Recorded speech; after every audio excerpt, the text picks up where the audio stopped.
So we've been using this analogy with our team. You know, I love some of our team members. They're so driven. They're so young. They want to be CEO tomorrow. I said, you can have that conversation with Dave. I'm sure that'll go really well. Just kidding. They don't say that.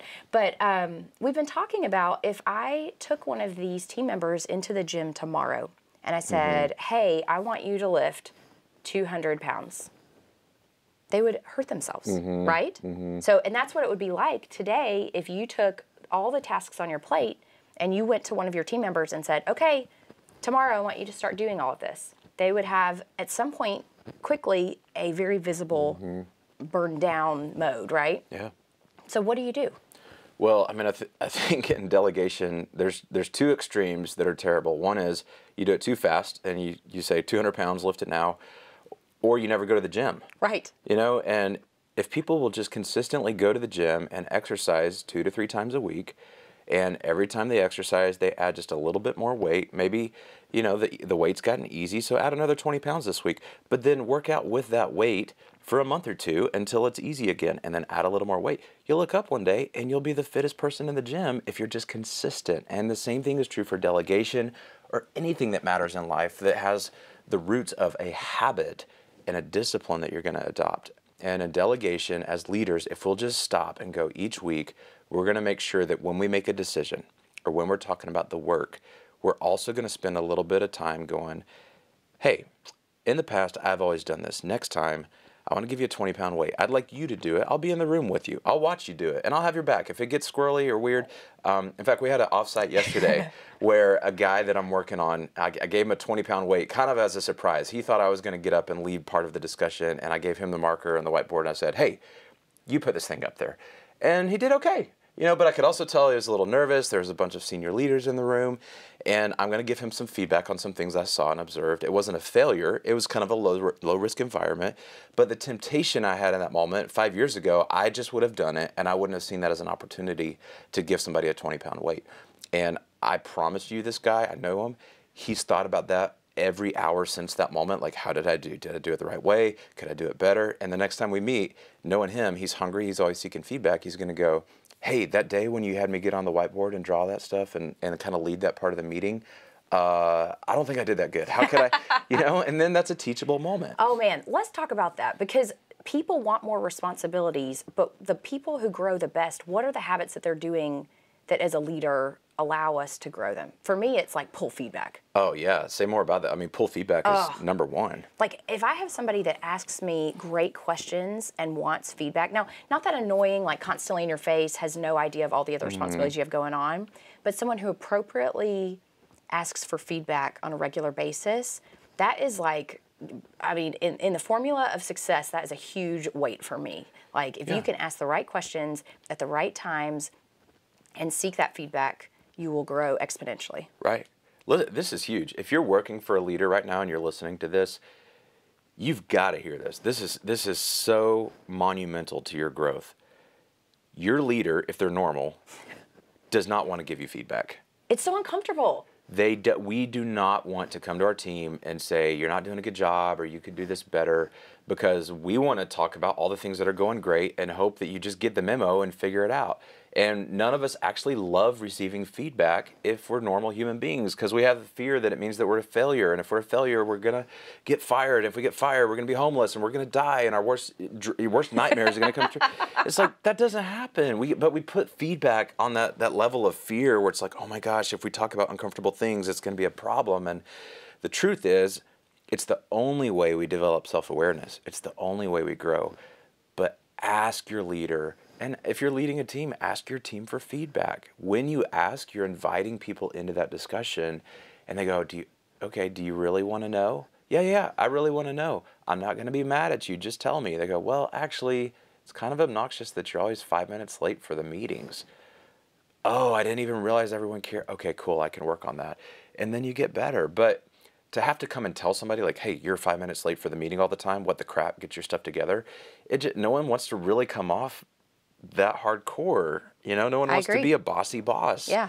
Unless some of you guys are listening like, my boss does. Well, then you're working for the wrong person. Get out. There's people who have a heart and who have decency, but most leaders don't want to give feedback. So I think it's a two-way street.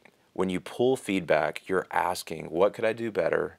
What in my area that I'm responsible for do you think I could be doing a little bit better, doing differently? And you're just making it safe, and you're disarming the other person to go, I really do want to know, and I really do know that we're going to be friends even after you tell me something that may be uncomfortable.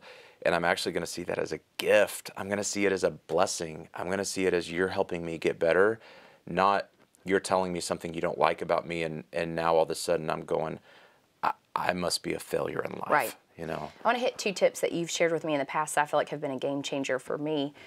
One is our initial reaction when someone asks us for feedback is, as you described, we just go, oh, you're fine. Yeah, you're great. Yeah, let me tell you all the good things about you. Okay, if you want real feedback, you ask a specific question and you say, on a scale of 1 to 5, how do you feel like I'm doing on this thing, or fill in the blank? Because then people will sit and they'll say, oh, well, you know, you're doing great. You're really doing great. You're 4, and you're like, okay, well, what would make that a 5? What would make it a 5? And then you get to the heart of that, because it is so uncomfortable. Yes. It forces you to go, oh, so there is a gap. Right. Share with me. So doing that, I love this tool because it simultaneously lets the other person compliment you and say you're a 4, not a 1, because that's their fear, is that if they give you feedback, they're going to think that you think that you're a 1, and they're going, that's not what I mean. It creates a safe way to say, you're doing awesome on all of these things, and if you're talking about some growth or improvement, I do have some perspective on that. Right. So yeah, scale of 1 to 5. That's a great technique. I love that. And then, well, I got it from you. You're welcome. Oh, well, it's brilliant. Absolutely. Okay. So my second tip is to consistently ask for feedback and make the space for it. So don't hear ask 50 times a week, but consistently. So in our one-on-ones, every week, I ask, we've worked together for 6 years, and I ask you the same questions at the end of our one-on-one every single time.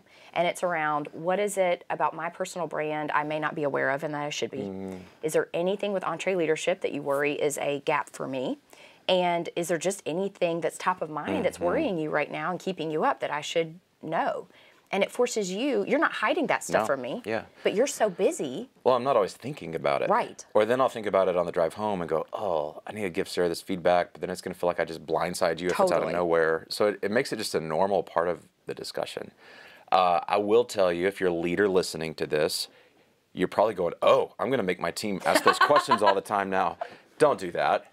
Don't do that. They're going to go, oh, really? This is now the...